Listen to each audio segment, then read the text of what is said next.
Have you ever done the hardest emotional work of your life, faced your darkness, named your patterns, broke your toxic cycles, only to feel more disgusted with yourself than ever before? You thought shadow work would set you free. Instead, it showed you exactly who you had to become just to survive. And now, you can't forgive that person. You can't forgive yourself. If you keep running from this paradox, you'll stay trapped between two selves, neither one feeling safe to inhabit.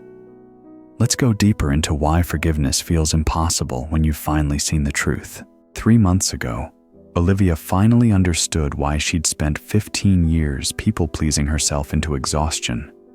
The childhood emotional neglect, the parentification, the way she learned to earn love by being useful, never needy.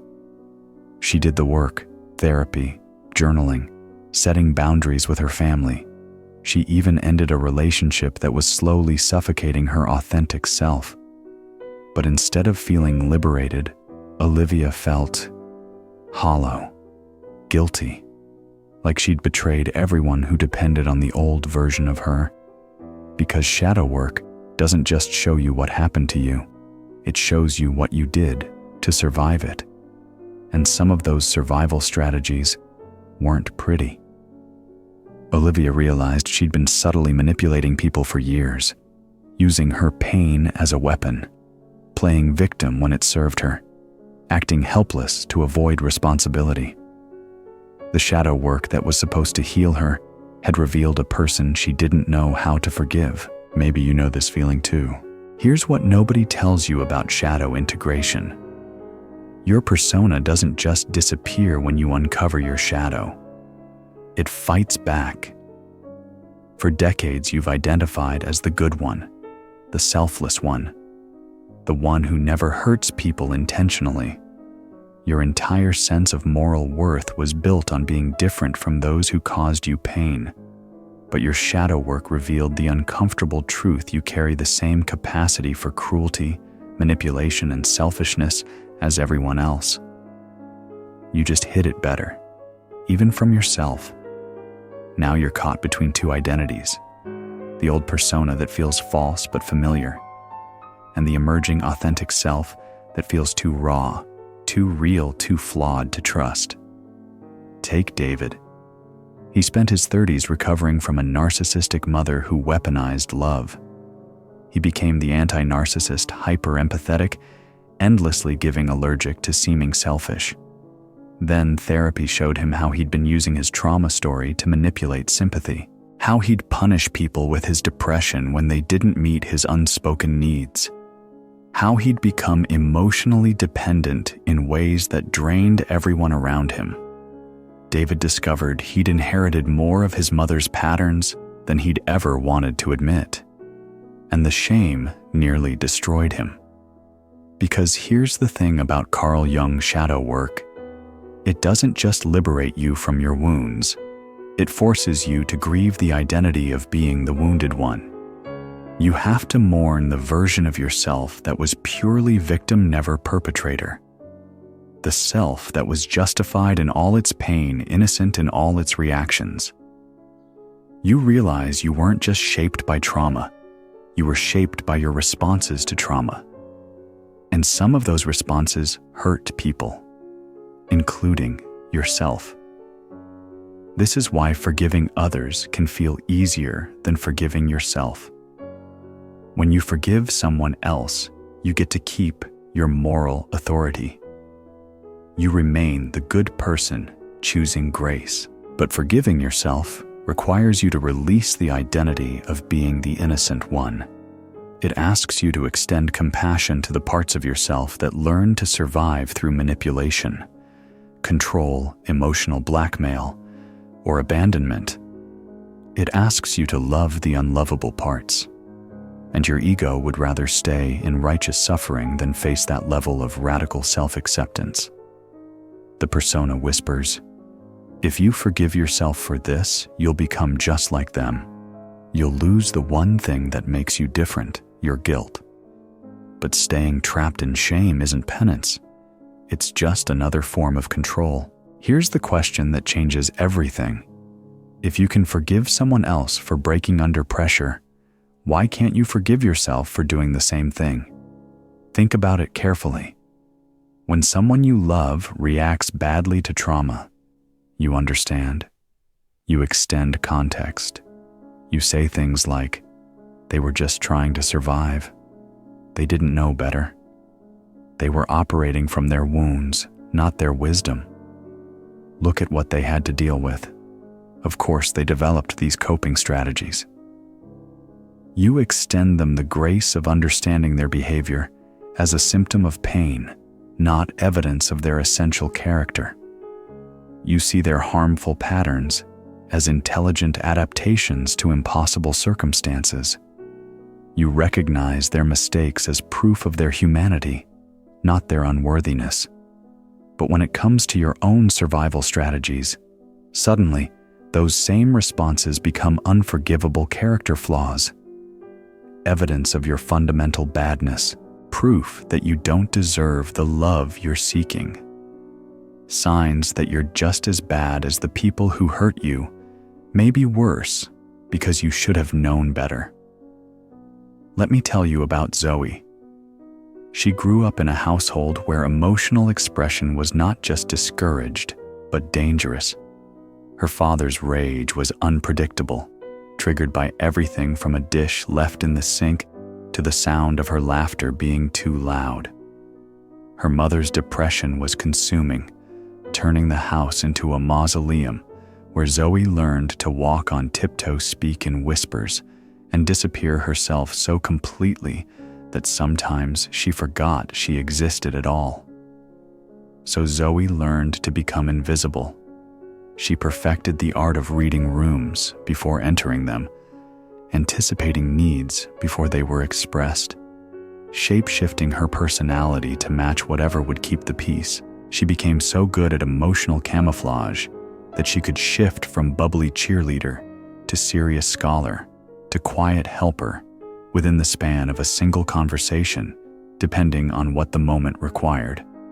This skill served her well in many ways. She was universally liked because she never challenged anyone. She was successful in her career because she could adapt to any team dynamic. She was the perfect friend because she never brought her own drama into the room. But she was also completely lost. Somewhere in all that shape-shifting, she'd misplaced herself so thoroughly that she couldn't remember what her own preferences felt like. She didn't know what kind of music she actually enjoyed, what foods she genuinely craved, what dreams lived in her heart when she wasn't performing someone else's vision of who she should be. In her late 20s, therapy helped her recognize these patterns. She was proud of herself for breaking free from people-pleasing, for learning to take up space, for finding her voice buried under decades of silence. She felt like she was finally becoming real. But then she had to face the shadow side of her adaptation. She realized she'd been lying to people for years. Not just small lies, but foundational ones. Agreeing when she disagreed. Pretending to enjoy things she hated. Saying she was fine when she was drowning. Claiming to love movies that bored her, music that grated on her nerves, people whose company exhausted her soul. She'd become so skilled at emotional camouflage that she'd manipulated dozens of relationships without even realizing it. She'd robbed people of the chance to know and love her real self. She'd made it impossible for anyone to meet her actual needs because she'd never revealed what those needs were. Worse, she'd enabled toxic dynamics by refusing to speak up when boundaries were crossed. Her silence had allowed harmful patterns to continue in her family, her friendships, her romantic relationships. People had hurt her repeatedly, not because they were cruel, but because she'd never given them the information they needed to treat her well. The shame was suffocating. How could she forgive herself for essentially lying about who she was for 30 years? How could she forgive herself for enabling her own mistreatment?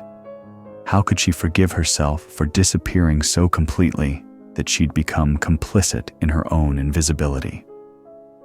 But here's what Zoe's therapist helped her understand. Those lies weren't character defects. They were intelligent adaptations to an unsafe environment. 6-year-old Zoe wasn't being deceptive when she learned to hide her needs. She was being brilliant. She was reading her environment accurately and developing strategies that would keep her safe in a family system that couldn't handle her full emotional truth. When your authentic expression triggers rage, you learn to perform calm. When your needs trigger abandonment, you learn to need nothing. When your joy triggers resentment, you learn to dim your light. When your pain triggers dismissal, you learn to suffer in silence. These aren't moral failures. They're survival innovations. The tragedy isn't that Zoe developed these strategies.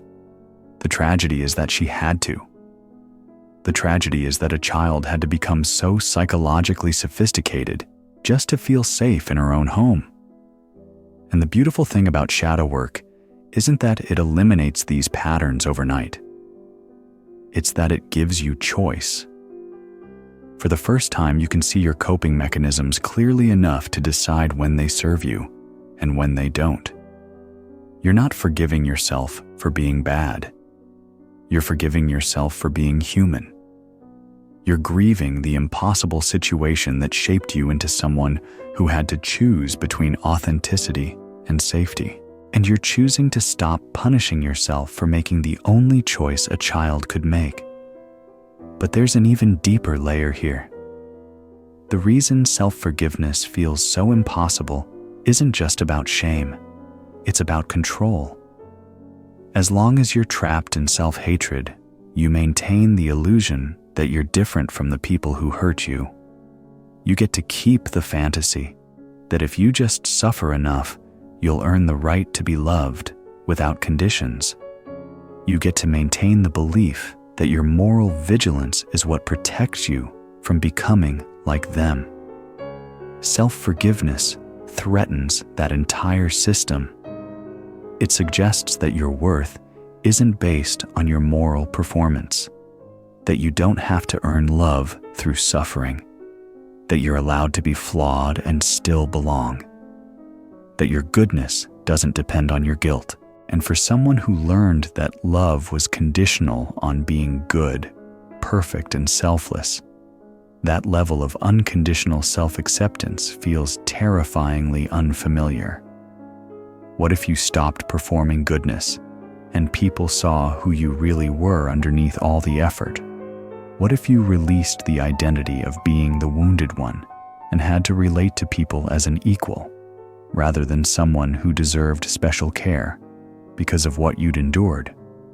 What if you forgave yourself and discovered you were just human, not special because of your suffering, not superior because of your self-awareness, not different because of your sensitivity, just beautifully, imperfectly, completely human? The fear is that without your guilt to define you, you'll disappear entirely. But the truth is the opposite. It's only when you release the grip of shame that you can finally show up as who you actually are. The shift begins when you stop trying to fix your shadow and start listening to it instead. When you stop treating these survival patterns as invaders to be eliminated and start recognizing them as aspects of your psyche that developed to protect something precious in you when direct protection wasn't available.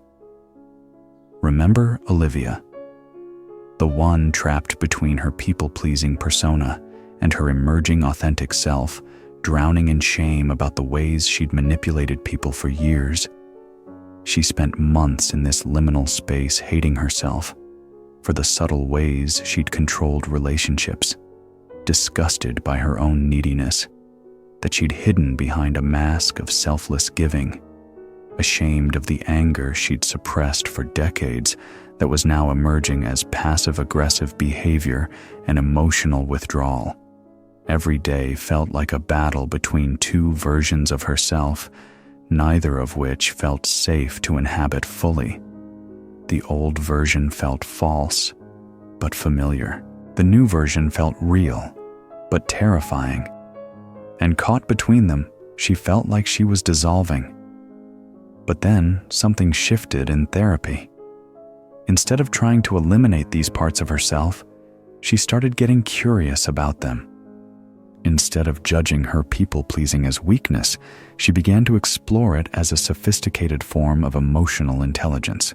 What if her hyper-attunement to others' needs wasn't just codependency? What if it was also evidence of her remarkable ability to read social dynamics to sense what was needed in any given moment to create harmony in spaces that might otherwise be chaotic? What if her manipulation wasn't evidence of her inherent badness? What if it was proof of her creativity, her resourcefulness, her refusal to disappear completely, even when direct communication felt impossible? What if her suppressed anger wasn't a character flaw? What if it was evidence of her intact moral compass, her ability to sense injustice, her deep caring about fairness and respect? This is the paradox of shadow integration. You don't heal by rejecting the parts of yourself that developed to protect you. You heal by understanding them, honoring their intention, and consciously choosing when they serve you and when they don't. Olivia started having conversations with her inner people-pleaser. She thanked her for keeping her safe for so many years. She acknowledged the intelligence behind the strategy. She recognized how much energy it had taken to constantly monitor everyone else's emotional state and adjust accordingly. And then she started making conscious choices about when to use that skill and when to risk authenticity instead. When her mother called with another crisis that needed immediate attention, Olivia paused and asked herself, "Is this a moment where my caretaking serves everyone involved? Or is this a moment where my honesty would be more helpful?" Sometimes the answer was caretaking. Her ability to read her mother's emotional state and provide exactly the right kind of support was genuinely helpful. But sometimes the answer was honesty, sharing her own perspective, setting a boundary, or simply refusing to take responsibility for emotions that weren't hers to manage. The guilt didn't disappear overnight, but it transformed from self-hatred into grief. Grief for the little girl who had to become so hyper-vigilant to other people's needs that she lost track of her own. Grief for all the years she spent apologizing for taking up space. Grief for the relationships where she'd never allowed herself to be truly known. And in that grief, something like forgiveness began to bloom. Not the kind of forgiveness that excuses or forgets, but the kind that sees the full context of a life and chooses compassion anyway. David experienced a similar transformation. The man who'd been horrified to discover his own narcissistic tendencies started to see them through a different lens. Yes, he'd learned to use his pain to manipulate sympathy, but he'd also survived emotional neglect that could have destroyed him completely. His hypervigilance to others' emotional states, while sometimes overwhelming, had also made him incredibly empathetic and intuitive about what people needed. His depression, which he'd weaponized in relationships, was also evidence of his deep sensitivity to suffering and his refusal to numb himself to the pain of the world. His need for control, which had manifested as emotional manipulation, was also evidence of his intelligence and his understanding that chaos could be dangerous. These weren't character flaws to be eliminated. They were parts of his personality that needed integration, not amputation. They were aspects of his psyche that had served him well in certain contexts and now needed to be consciously directed rather than unconsciously expressed. The turning point isn't when you stop having shadow impulses. It's when you stop identifying with them as evidence of your essential unworthiness. You start to see yourself as a complex being who developed intelligent strategies for navigating an imperfect world. Some of those strategies served you well.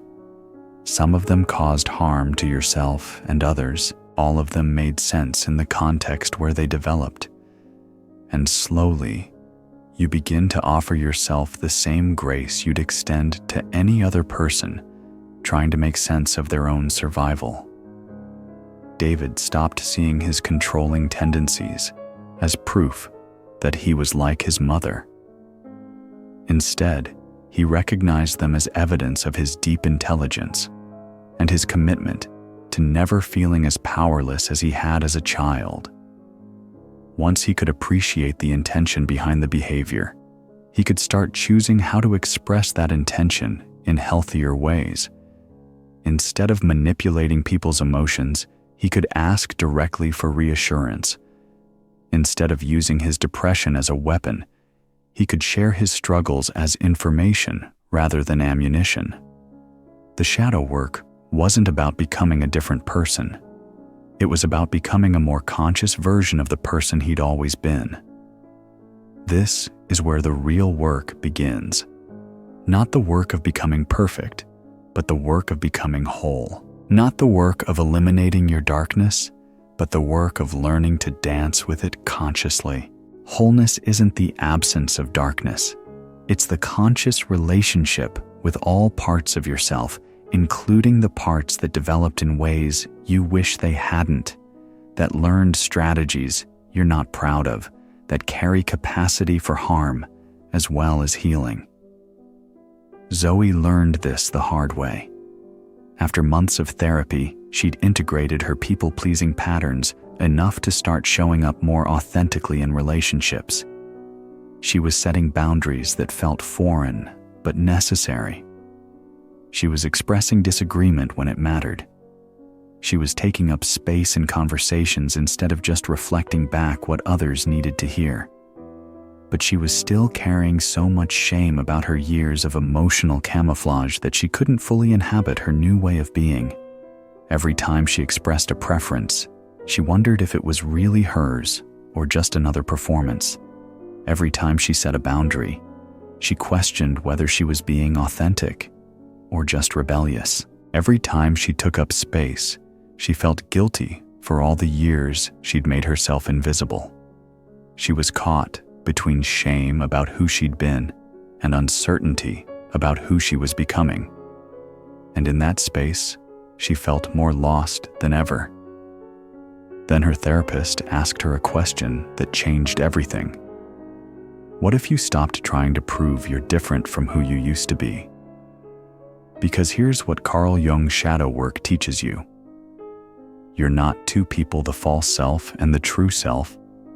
You're one person who learned to adapt to impossible circumstances and is now learning to adapt to new ones. The parts of you that learned to survive through performance manipulation or emotional withdrawal, they're not foreign invaders that need to be expelled. They're aspects of your psyche that developed to protect something precious in you when direct protection wasn't available. Zoe stopped trying to eliminate her shape-shifting tendencies and started appreciating them as a form of emotional intelligence that many people would envy. She could still read rooms and adapt to social dynamics, but now she did it consciously, choosing when to blend and when to stand out based on her own assessment of what would serve everyone involved. Her ability to sense what others needed, which had once felt like a burden that kept her invisible, became a gift she could offer when she chose to. Her sensitivity to conflict, which had made her hide for years, helped her navigate difficult conversations with unusual skill and grace. Her capacity for emotional camouflage, which had once felt like lying, became a valuable ability to connect with people across different contexts and cultures.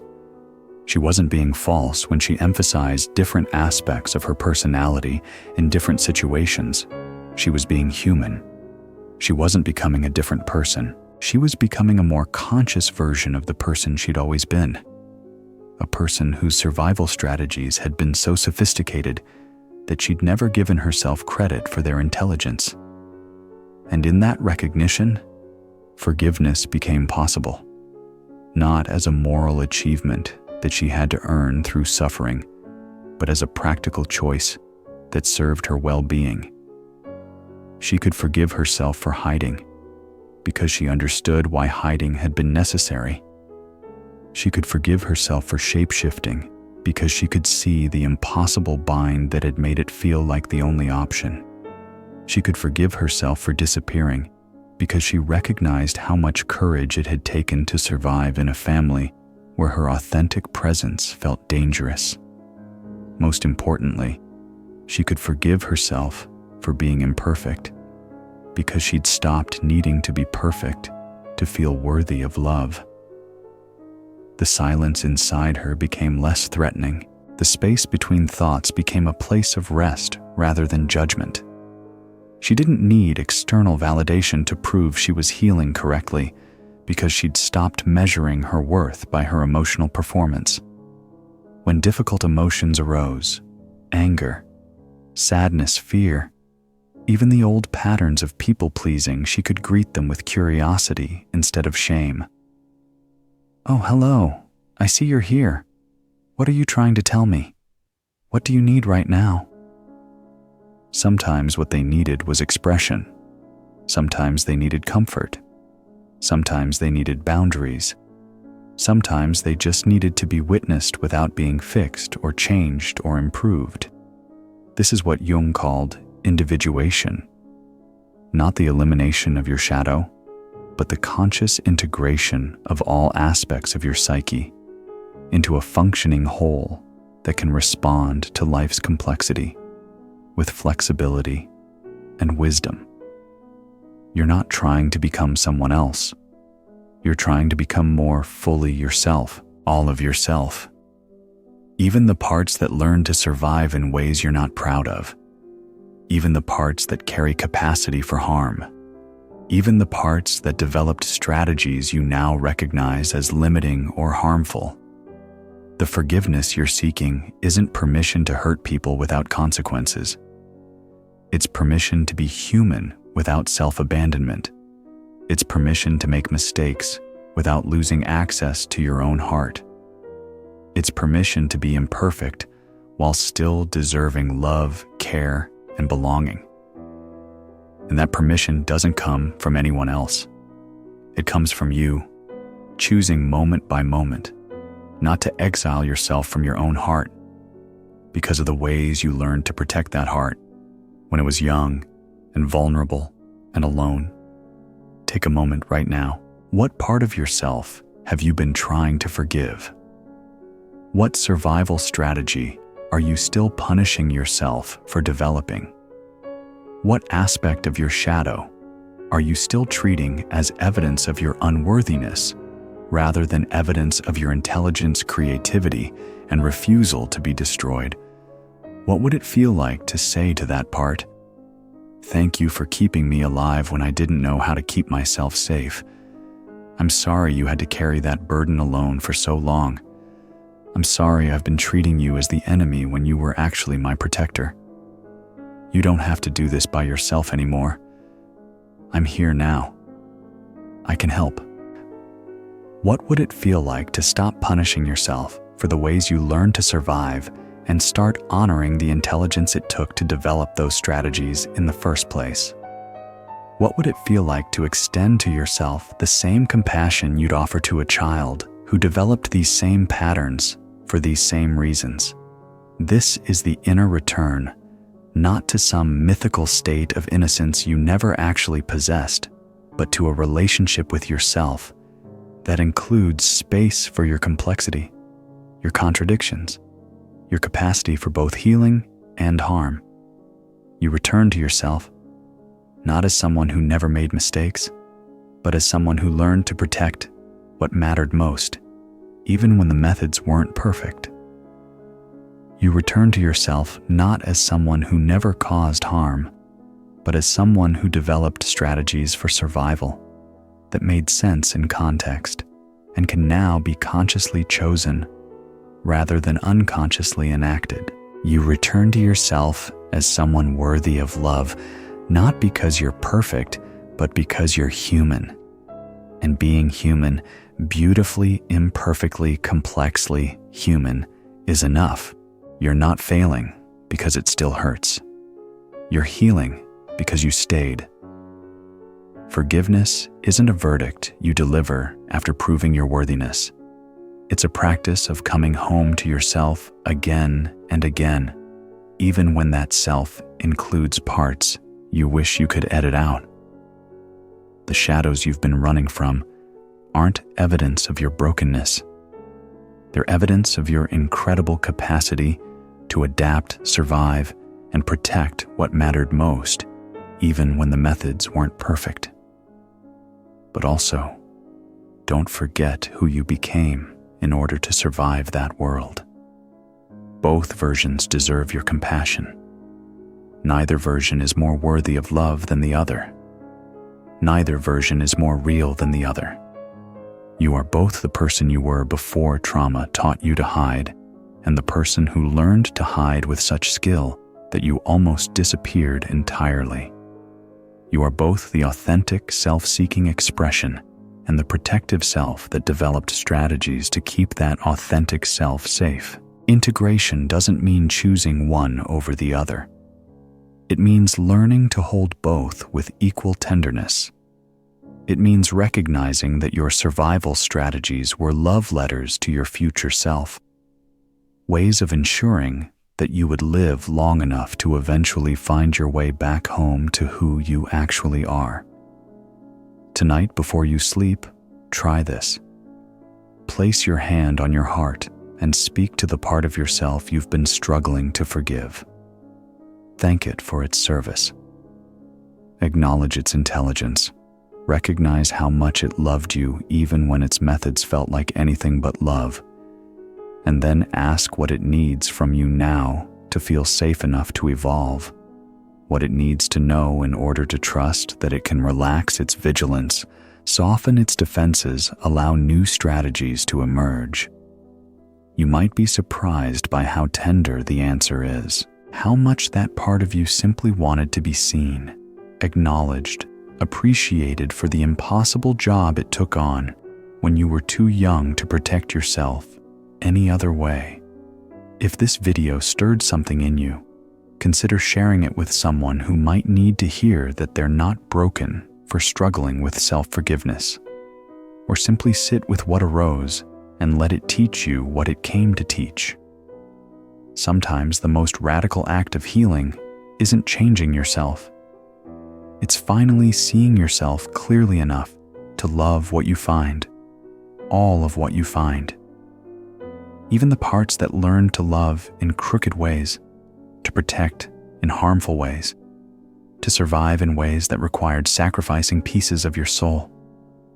You were always worthy of that love, even before you did the shadow work, even in the middle of your messiest survival strategies. Even now, as you're learning what it means to hold yourself with the same grace you'd offer a dear friend who was trying to heal from the same wounds, who had developed the same protective strategies, who was struggling with the same impossible choice between authenticity and safety. The Carl Jung shadow work isn't complete when you stop having dark impulses.